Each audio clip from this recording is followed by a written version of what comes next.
สบายดีวันนี้ทางฮันวีช็อปของเราก็จะมาแนะนำเครื่อง GPS หรือว่าเครื่องติดตามรถเนาะรุ่นSignotrack ST901 เนาะซึ่งรุ่นนี้จะมีขนาดบ่ใหญ่แล้วก็บ่น้อยเนาะพอดีจับพอดีเหมาะมือเนาะขนาดก็จะบ่หนักเบาเนาะขนาดเบาตัวนี้หันแล้วเธอจะเป็นรุ่นที่ว่าต่อสายไฟเนาะจะเป็นรุ่นมีสายไฟต่อซึ่งสามารถใช้ได้ทั้งรถจักรแล้วก็ทั้งรถใหญ่เนาะ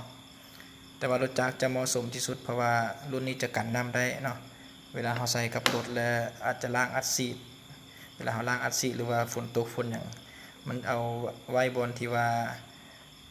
โล่งแจ้งก็จะบ่เป็นอย่างเนาะหรือว่าอาจจะไว้เสียงไว้บนใดก็ได้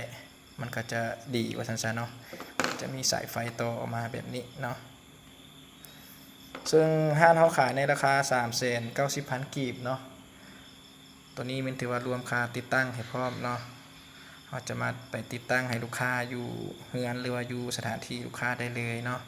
แต่ว่าถ้าลูกค้าจะซื้อเองก็เอาไปติดตั้งเองก็ได้เนาะราคา 340,000 เนาะถือว่าลบออก 50,000 ค่า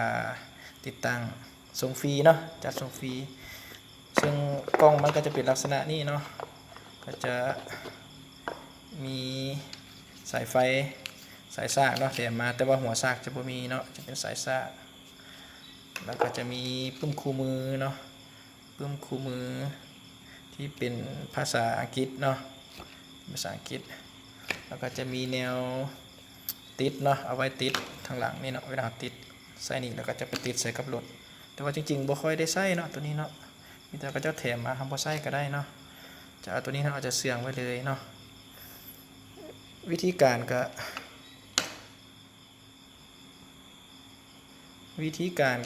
เขาจะแกะอยู่ในนี่เนาะแต่ว่ามื้อนี้บ่มีอันนั้นจับมันใช้โทรศัพท์จับเนาะเพราะว่าใช้แต่มือเดียวก็เลยว่าหันน็อตบ่ได้ทำเฮาหันน็อตตัวนี้ออกเนาะแล้วมันจะเอาซิมไว้ในนี้เนาะก็จะเป็นลักษณะนี้เนาะลูกค้าเนาะถ้าว่าสนใจจังไดก็สามารถติดตามกดกระดิ่งหรือว่ากด Subscribe ให้พวกเราได้เนาะส่วนวิดีโอต่อไปเขาจะมาแนะนำวิธีการใช้งานเนาะตัวนี้ลืมบอกไปเนาะว่าตัวนี้เขาใช้งานผ่านแอปมือถือเนาะใช้สบายจะ